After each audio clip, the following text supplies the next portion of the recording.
Is BBC Radio 5 Live. Marianna Spring on digital radio on BBC Sounds. And ask your smart speaker. Play BBC Radio 5 Live. Hello again, and welcome back for the last half an hour of the show with me today, sitting in for Matt. We are going to be talking about renting, specifically because the Homeless Minister Rusharana Ali is facing criticism for increasing the rent on a house she owns by hundreds of pounds, allegedly, quote, within weeks of the previous tenant's contract ending. Our political correspondent, Nick Eardley, is here with me. Nick, what's happened here? What's the details? Hi. So this is a flat that Rusharana Ali owns in London. And her former tenants have spoken to the newspaper, and they've said, we were told she's selling the flat, so you need to move out. That's allowed. You can tell people that you want to sell a property, so, you know, it's time for them to go. But within weeks, is the quote, as you say, of them moving out, the flat was then relisted several £100s, £700 we're told, higher rent-wise than it had been for these tenants. So I think there's a couple of problems for Rusharana Ali with this. The biggest one being the government is currently introducing a piece of legislation designed to stop this happening. So it would mean if you chuck someone out your flat that you own or your house that you own because you want to sell it, you have to wait 6 months before you can relist it. This stuff was supposed to have happened within about 4 months. So that's a problem. The second problem is it's just really awkward for a government that's talked pretty tough about improving renters' rights. What's been the political reaction to that? I mean, particularly, exactly like you say, the kind of minister who's being accused of this and what's happened. Yeah, so look, the Tories are saying that this is hypocrisy and that Rusharana Ali needs to resign. There's been quite a lot of criticism from housing charities too, saying this is a problem. This is the crux of the problem, particularly in places like London where you realise that you can make a lot more money than you're getting at the moment, so you want to get someone out, and one of the ways you can do it, they argue, is to say, oh, we're going to sell it, so you need to move out, and then lo and behold, oh, we didn't sell it. So it goes back on the rental market.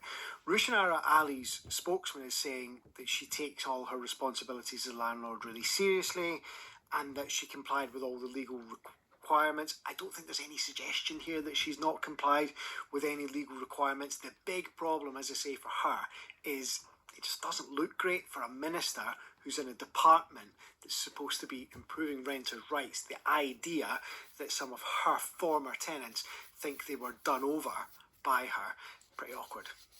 And do you think these are things, I mean, this is a wider question really, but when ministers are, as happens quite a lot, accused of hypocrisy and stuff like that, do you think they think of these things? Like they think, do you think it's just that, you know, if people are acting in a way that's in accordance with the law, etc., they're like, well, it's my private life and I can crack on? Or do you think there is something around, I don't know, just a bit of oversight? They don't really think these kinds of stories will enter the public domain? It's a really good question, and it's a fair point, because, I mean, you can kind of understand the logic, right?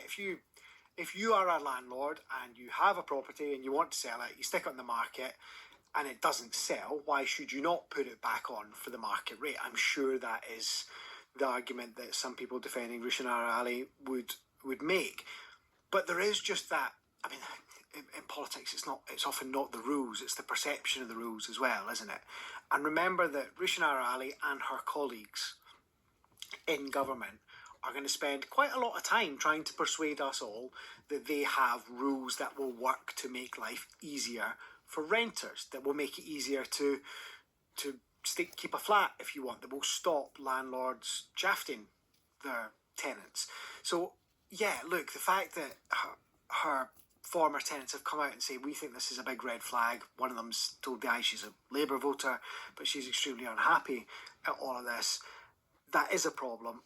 You get the sense that maybe Rusharana Ali has not thought through the kind of logical conclusions. It's easy to say that with hindsight, but yeah, look, if you are a government minister, I think you can expect to be held to higher standards than maybe your average landlord if your responsibility is for trying to stop people becoming homeless.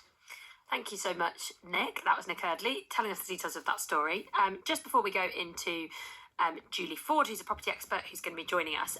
Let's just have a little clip of Kevin Hollinrake. So he's the chair of the Conservative Party, and just like Nick was explaining, this is obviously something that he and other Conservative politicians have been pretty critical of.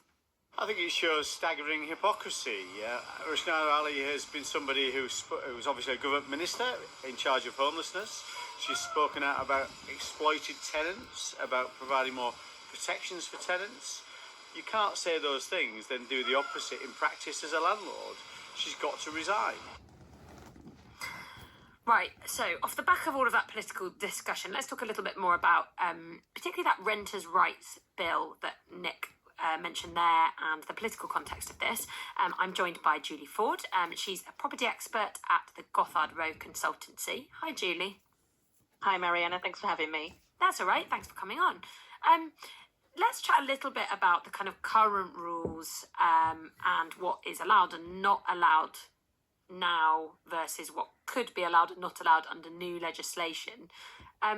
In terms of what's happened here, is it technically, like Nick was suggesting, okay, but it perhaps in the future would not be okay? Yeah, absolutely. So what Miss Ali has done is absolutely perfectly fine in the eyes of the law that we have now. So there's nothing stopping her evicting the tenants to then re-let at a higher rent. There's nothing stopping her from doing that. Maybe it might be a moral question, but it's certainly not a legal question. Under the Renters' Rights Bill, that is all going to change. And had she done this exact same thing, she would be facing some considerable fines. So under the new legislation, there will be a new ground brought in that landlords can use to evict tenants if they wish to sell the property. That'll be a 4-month notice to the tenants.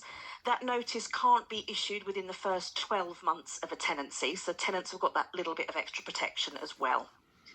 Now, the landlord then can't re-let the property within a 12-month period. Now, I know Nick did say 6 months, but that was an amendment that was put forward at the last minute. It's not set in stone yet. We've got to wait for the 8th of September for that one. So at the moment, the legislation says 12 months. If a landlord does re-let within that 12-month period, then basically they would be subject to a fine up to the value of £40,000 and also what's called a rent repayment order. And that would mean that the tenants would be entitled to claim back rent from the landlord for up to 24 months. So yes, if Miss Ali did this under the Renters' Rights Bill, then she would be definitely in hot water. And where are we at with this bill at the moment? Why the delay in terms of it coming into force, essentially? Well, I would like the answer to that question as well. It does seem to be moving through Parliament at a glacial pace. But we're now really at the final stages. We've gone through all the readings in the House of Lords. It's now sitting, waiting to go through what's called ping pong on the 8th of September, where the House of Commons basically decide what amendments they're going to allow and what the bill is actually going to look like to go forward for King Charles to give it royal assent. And what do you make of claims that the bill has been watered down? Do you think it's been watered down? How, or do you think it's broadly what you anticipated it would look like by the time it made its way through the various places it has and continues to make its way through? Yeah, I mean, when it was first laid in Parliament in May 2019, it was a completely different looking bill to how it looks now. Now, that was under the Tory government and it was called the Renters Reform Bill. And obviously Labour took it back out of the shredder, renamed it the Renters Rights Bill and tweaked it to their liking. And it has unfortunately become very tenant right heavy, whereas normally any kind of legislation should really be quite balanced for both parties when there's two parties involved. And I think a lot of landlords are doing very similar to what Miss Ali has done, and they're looking at selling properties. Maybe the properties aren't shifting, the market's flooded a little bit, so then they're renting them out again. So this is quite a big issue, and I think it's unfortunately where landlords are running businesses, this is the situation. They have to learn that, you know, in business you've got to make business decisions, and sometimes that affects their customer, which is the tenant. Thank you so much, Julie. That's Julie Ford, who's a property expert at the Gothard Row Consultancy, talking about this story around the Homelessness Minister Rusharana Ali and that Renters' Rights Bill. Okay, bit of a handbrake turn. We're